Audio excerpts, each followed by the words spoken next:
नमस्कार, आप देख रहे हैं सिंहासन पर महासंग्राम और आपके साथ मैं हूं कायनात अंसारी। आज रविवार भले ही है, छुट्टी का दिन है, लेकिन आज दिग्गजों की किस्मत का फैसला जनता करने वाली है। पंजाब में सत्ता के लिए, सत्ता परिवर्तन के लिए चुनाव है, तो उत्तर प्रदेश में तीसरे चरण का चुनाव आज हो रहा है। 7 बजे वोटिंग शुरू हो गई थी और आज दिग्गजों की साख का और प्रतिष्ठा का सवाल जो है यहां पर बना हुआ है। चलिए रुक करते हैं इस बीच आ रही ब्रेकिंग न्यूज का।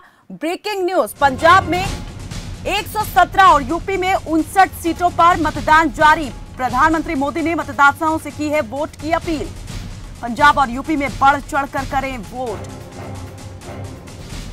पीएम मोदी ने वोटर से की है अपील। पंजाब में 117 और यूपी में 59 सीटों पर मतदान जारी है। प्रधानमंत्री नरेंद्र मोदी ने इस बीच वोटर से अपील की है कि पंजाब और यूपी में बढ़ चढ़कर करें वोट। हर बार की तरह एक बार फिर प्रधानमंत्री नरेंद्र मोदी ने ट्वीट के माध्यम से लोगों से अपील की है कि पहले वोट करें, उसके बाद कोई दूसरा काम। पहले मतदान, उसके बाद जलपान। पंजाब और यूपी में आज निर्णायक मुकाबला कह सकते हैं इसे कि आज रहने वाला है।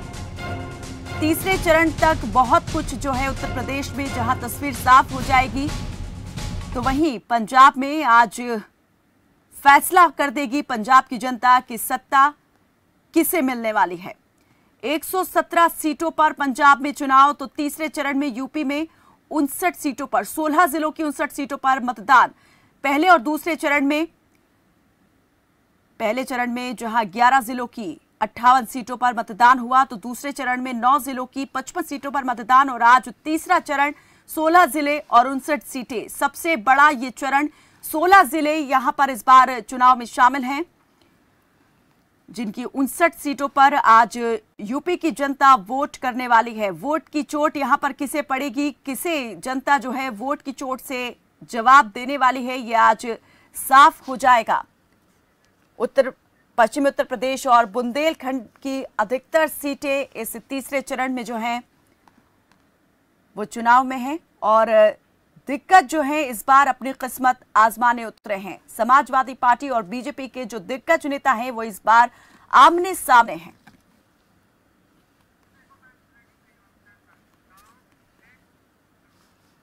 और इस बीच आ रही एक और ब्रेकिंग का रुख करते हैं इस वक्त की ब्रेकिंग न्यूज।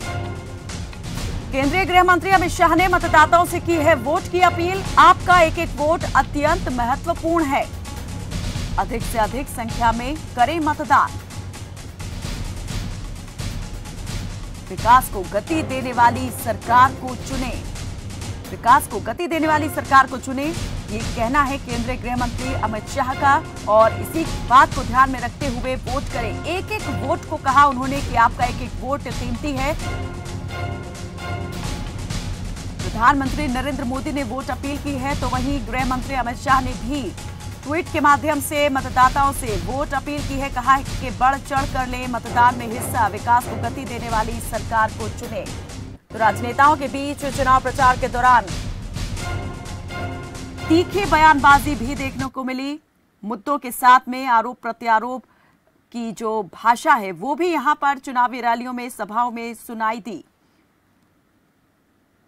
तो अमित शाह की तरफ से, गृह मंत्री अमित शाह की तरफ से ये ट्वीट जिसमें उन्होंने कहा है कि मैं उत्तर प्रदेश के तीसरे चरण के मतदाताओं से अपील करता हूं कि प्रदेश को परिवारवाद, जातिवाद और तुष्टीकरण से मुक्त रखकर विकास को गति देने वाली सरकार का चुनाव करें। आपका एक एक वोट अत्यंत महत्वपूर्ण है, इसलिए अधिक से अधिक संख्या में मतदान करें।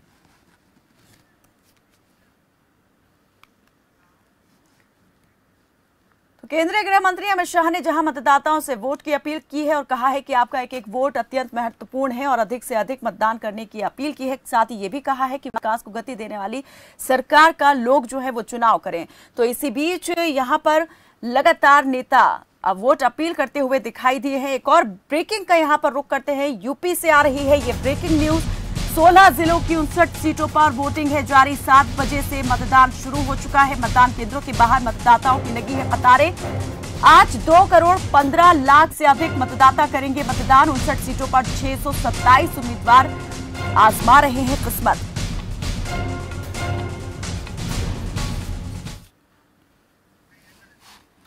तो मतदान केंद्रों से सामने आई कुछ तस्वीरें भी हम आपको यहां पर दिखा दें। ये आप देख सकते हैं महोबा, हमीरपुर, जहां पर चुनाव आयोग की तरफ से खास इंतजामात भी दिखाई दे रहे हैं। इस बार वोटिंग को लेकर काफी सजाया गया है। मतदान केंद्र को गुब्बारों से सजावट की गई है और पिंक बूथ भी महिलाओं के लिए यहां पर बनाया गया है। साथ ही आप देख सकते हैं हमीरपुर में एक सेल्फी पॉइंट भी बनाया गया है, जहां पर उन वोटर्स के लिए सेल्फी पॉइंट भी है, खासतौर पे जो पहली बार जो है मतदान कर रहे हैं इस बार के चुनाव में।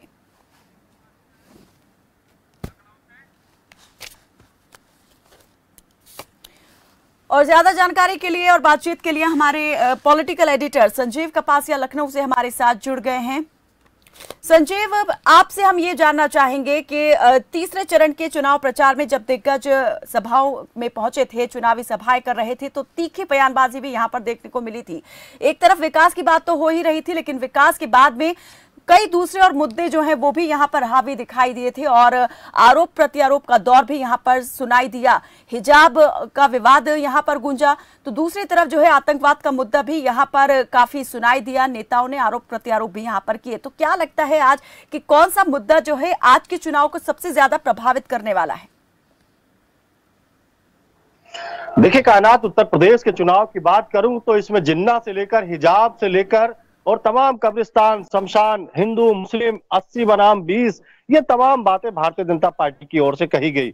लेकिन कायनात, जिस तरीके का पहला और दूसरा चरण हुआ है, खास तौर से पश्चिमी उत्तर प्रदेश, जहां से बयार पूर्वांचल की ओर बहती है, और आज जो थर्ड फेज का वोटिंग है, ये पूरी तरीके से समाजवादी पार्टी का गढ़ रहा है। हालांकि 2017 के विधानसभा चुनावों की बात करूं कायनात, तो मात्र 9 सीटों पर समाजवादी पार्टी ने जीत दर्ज की थी। हालांकि पिछली बार जब 2017 का विधानसभा चुनाव कायनात हो रहा था, तब यादव परिवार के कुनबे में बिखराव था। शिवपाल यादव अलग चुनाव लड़ रहे थे, अखिलेश यादव समाजवादी पार्टी से अलग चुनाव लड़ रहे थे। कहीं ना कहीं मुलायम सिंह यादव का जो कुनबा है वो अलग थलग पड़ा था। अब की बार तीनों यूनाइटेड हैं और एक प्लेटफॉर्म पर है, एक साथ चुनाव लड़ रहे हैं। ये बड़ी वजह हो सकती है। इसके अलावा कायनात, जो भारतीय जनता पार्टी है, उसके लिए 2017 का प्रदर्शन दोहराना थर्ड फेज में पूरी तरीके से चुनौतीपूर्ण है, क्योंकि 2017 का विधानसभा चुनाव कायनात मोदी के चेहरे पर लड़ा गया था और ये चुनाव योगी सरकार के 5 साल के विकास और योगी आदित्यनाथ का प्रखर हिंदुत्ववादी चेहरा, ये तमाम चीजें हैं जो 2017 के बाद अब 2022 के चुनाव को बिल्कुल अलग करती हैं। आज 59 सीटों पर चुनाव है, लगातार वोटिंग हो रही है, लंबी लंबी कतारें लगी हैं। अब देखना ये होगा कि पहले, दूसरे और तीसरे चरण में जो हवा बहती है अब पूर्वांचल, बुंदेलखंड, अवध और पूर्वांचल के इलाकों की ओर, वो किस तरीके की होगी। क्या भारतीय जनता पार्टी के पक्ष में हवा है? बिल्कुल संजीव, जातिगत समीकरण जो है चुनाव को कितना प्रभावित करते हैं और इस बार के चुनाव को कितना प्रभावित करने वाले हैं? विकास का मुद्दा हावी होता हुआ दिखाई देगा या फिर ये जातिगत जो समीकरण राजनीतिक दल बैठाते हैं उनका ज्यादा जोर रहने वाला है? इस पर मैं आपसे बात करूंगी। हमारे और सहयोगी भी हमारे साथ जुड़ चुके हैं। हमारे साथ अमित यादव हमीरपुर से जुड़े हुए हैं, राजेश शुक्ला कानपुर से और सचिन यादव एटा से हमारे साथ जुड़े हैं। सबसे पहले मैं अमित आपकी तरफ आना चाहूंगी। हमीरपुर में 2 विधानसभा है, दोनों विधानसभा पर पिछली बार बीजेपी ने जीत दर्ज की थी। इस बार क्या लग रहा है कि क्या नतीजा जो है वो क्या रह सकता है? कांटे का मुकाबला रहने वाला है या फिर एक बार फिर से चुनाव एक तरफा होगा? जी कायनात, मैं आपको बता दूं, मैं इस समय हमीरपुर की सदर विधानसभा पर मौजूद हूँ, जहाँ पर मुस्लिम और प्रजापति वोटर बराबर का माना जाता है। यानी कि जो बीजेपी ने उम्मीदवार बनाया है वो मनोज प्रजापति है और जो समाजवादी पार्टी ने अपना उम्मीदवार घोषित किया था वो भी रामप्रकाश प्रजापति है। अब दोनों पार्टियों प्रजापति उम्मीदवार घोषित किए हैं, लेकिन अब यहाँ पर अहम भूमिका मुस्लिम वोटर निभाएंगे, क्योंकि 47,000 जो वोटर मुस्लिम वोटर है वो जिस ओर जाएगा प्रत्याशी उसी को जीत होगी। और लेकिन जब मैं राड विधानसभा की बात करूं तो जो लोधी बहुबल क्षेत्र है, जहां पर समाजवादी पार्टी ने राजपूत चंद्रवती वर्मा को अपना उम्मीदवार बनाया है, तो बीजेपी ने अपनी सिटिंग विधायिका मनीषा अनुरागी को उम्मीदवार बनाया है। लेकिन अब दोनों में बराबर की कांटे की टक्कर देखी जा रही है। जी, आपने यहाँ पर कहा कि मुस्लिम वोटर्स जो है वो निर्णायक भूमिका निभा सकते हैं। अगर वोट प्रतिशत की बात करें तो और कौन कौन सी जातियों का कितना वोट प्रतिशत यहाँ पर है और वो कितना ज्यादा किसके पास जा सकता है? जी बिल्कुल, मैं आपको बता दूं कि सबसे ज्यादा यहाँ का जो वोटर है वो प्रजापति है, दूसरे नंबर पर मुस्लिम वोटर है, उसके बाद यादव वोटर है और इसके बाद दलित। यहाँ पर 80,000 दलित वोटर है मैम, कि जो दलित वोट अगर किसी साथ एक साथ जाता है तो उसकी जीत निश्चित हो सकती है। जी चलिए अमित, आपसे हम और इस पर ज्यादा जानकारी लेंगे। कानपुर से हमारे सहयोगी राजेश शुक्ला भी जुड़े हुए हैं। राजेश, पहले तो मैं ये आपसे जानना चाहूंगी कि कानपुर की कौन सी आप जो विधानसभा है उससे बात कर रहे हैं और यहाँ पर आप किस तरीके से देख रहे हैं कि जो गणित है, चुनावी गणित, वो किस प्रकार से है? जी, मैं कल्याणपुर की 211 विधानसभा पर मौजूद हूँ। जी, यानी कानपुर नगर में आप इस वक्त मौजूद हैं, कानपुर देहात ना होके कानपुर नगर, जहां पर 10 विधानसभा की सीटें हैं। तो जिस विधानसभा में आप मौजूद हैं, यहां पर अगर प्रत्याशी की बात करें, मुकाबला किसके बीच आप देख रहे हैं कांटे का रहने वाला है? जी, यहाँ पे जातीय समीकरण की वजह से बीजेपी और समाजवादी पार्टी की ऐसे पा रहे हैं कि दोनों पक्षों के ज्यादा से ज्यादा वोटिंग किया जा रहा है।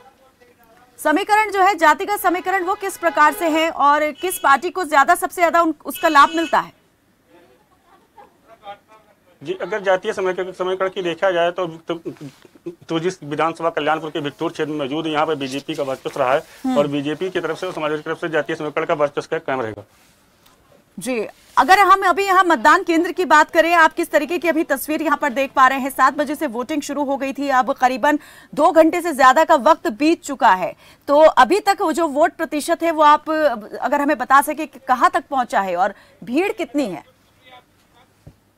जी, बूथों पे भीड़ है। बूथ पे बुजुर्ग महिलाएं, बुजुर्ग माता और युवा वर्ग वोट डालने के पहुंच रहे हैं और अपने लाइन में लग करके अपना मतदान करके अपने घर को वापस जा रहे हैं। और मतदान की % की बात करें तो 7 से 8-10% मतदान कानपुर नगर में सुबह से 2 घंटे के बीच में हुआ है। राजेश, जैसे हम यहाँ बात कर रहे हैं, 10 विधानसभा हैं। पिछली बार बीजेपी ने 7 सीटों पर जीत यहाँ दर्ज की थी, 2 समाजवादी पार्टी को मिली थी और एक पर कांग्रेस यहाँ पर जीती थी। लेकिन इस बार क्या लगता है कि पिछली जीत दोहरा पाना बीजेपी के लिए कितनी बड़ी चुनौती, या फिर सपा का वोट यहाँ पर आप देख रहे हैं कि इस बार बढ़ेगा? जी, आपको बताना चाहूँगा कि बीजेपी को इस बार अपनी जीत के समीकरण दोहराने में बड़ी टाकी की टक्कर है। समाजवादी पार्टी और बीजेपी की दोनों जो प्रत्याशी हैं वो आपस में टक्कर के साथ दोनों प्रत्याशी मतदाता केंद्र पर मतदान कर रहे हैं। जी, सचिन यादव भी हमारे साथ एटा से जुड़े हुए हैं। सचिन, आपसे जानना चाहेंगे, एटा में 2 विधानसभा आती हैं, आप इस वक्त कौन सी विधानसभा में मौजूद हैं और अभी मतदान केंद्र पर आप जो है वो किस प्रकार से हलचल देख पा रहे हैं? देखिए कायनात, मैं आपको करेक्ट कर दूं, एटा में 2 नहीं 4 विधानसभाएं आती है, जिसमें एटा सदर, अलीगंज, महाराजा और जलीसर लगती है विधानसभा सुरक्षित है। सबसे बड़ी अहम बात यह है कि यहाँ पर 3 सांसद हैं भाजपा के और चौथे सांसद भाजपा के राज्यसभा सांसद हरनाथ सिंह यादव हैं। चारों सांसदों की प्रतिष्ठा इस बार दांव पे लगी हुई तो फरीदाबाद लोकसभा क्षेत्र में आती है और एटा सदर और महाराजा विधानसभा जो है वो एटा और कासगंज के लोकसभा क्षेत्र राजभैया सांसद है यहाँ से, राजवीर सिंह कल्याण सिंह के पुत्र है। और जो आपकी जलेसर विधानसभा है वो सुरक्षित आगरा लोकसभा क्षेत्र में आती है, इसलिए 4 सांसद हुई। 2017 के चुनाव में यहाँ पर भाजपा ने 4 सीटों पर कब्जा किया था और उसके बाद जो पुराने जो विधायक है चारों पर भाजपा ने दाव लगाया है इस बार फिर भी। लेकिन अब सबसे बड़ी बात यह है कि जो धारेड़ा विधानसभा है लोधी राहुल है और जो एटा सदर है उस पर यादवों का वोट बैंक बहुत ज्यादा है, यहाँ पर यादव वोट बैंक की राजनीति होती है। इस निश्चित तौर पर माना जा रहा है कि 4 लोकसभा सांसद हैं जो यहाँ एटा के भाजपा के, चारों की प्रतिष्ठा दाव इस बात से लगी हुई है कि चारों सीटें क्या भाजपा बचा पाएगी या फिर उलटफेर होना लाजमी है। तो निश्चित तौर पर ये माना जा रहा है। मैं आपको बता दूं कि जो एटा में मतदाता है करीब 13 लाख मतदाता है, जिसमें 6 लाख महिला मतदाता मतदान करेंगी और करीब 7 लाख पुरुष मतदान करेंगे। निर्णायक भूमिका यहाँ पर किस वर्ग की मानी जाती है? किस वर्ग का अगर वोट यहाँ पर किसी एक दल को मिल जाए तो जीत सुनिश्चित हो जाती है? ठीक है कायनात, निश्चित तौर पर आप बिल्कुल सही कह रही है, लेकिन आप ये समझना बेहद उचित होगा कि जो चारों विधानसभा है, चारों विधानसभा का गणित बिल्कुल अलग है। महाराजा विधानसभा पे जिस तरफ लोधी बाउल जो इलाका है वो जिस तरह वोट कर देगा उसकी जीत निश्चित तौर पर हो जाती है। और जो सदर सीट है वहाँ पर यादव वोट बैंक सबसे ज्यादा है, यादव जहाँ वोट करेगा जिस पक्ष को करेगा उसकी जीत स्वाभाविक है। एक विधानसभा यहाँ सुरक्षित है तो जलेसर, उसमें एससी वोट बैंक बहुत ज्यादा है, एससी वोट बैंक जिस तरफ वोट कर जाता है उसकी जीत बिल्कुल निश्चित होती है। लेकिन जो 4 विधायक क्षेत्र के एमएलए हैं, चारों की प्रतिष्ठा दाव पर है, या चारों विधायक अपनी सीट वापस बचा पाएंगे या फिर यहाँ पर बदलाव किए जाने वाला। बिल्कुल, यहाँ पर कह सकते हैं कि मुकाबला इस बार जो है जोरदार रहने वाला है और काफी कड़ा रहने वाला है। आप सभी बने रहिए हमारे साथ में, लगातार हम आपसे यहाँ पर अपडेट लेते रहेंगे कि इस वक्त जो है वो चुनाव की चाल किस और इशारा करते दिखाई दे रही है। मतदाता जो है वो इस बार क्या फैसला करने वाला है, किसके भाग्य में यहाँ पर सत्ता लिखी जाएगी और किसके भाग्य में यहाँ पर 5 साल का वनवास लिख दिया जाएगा। रुकते हैं एक छोटे से ब्रेक के लिए, फौरन हाजिर होते हैं।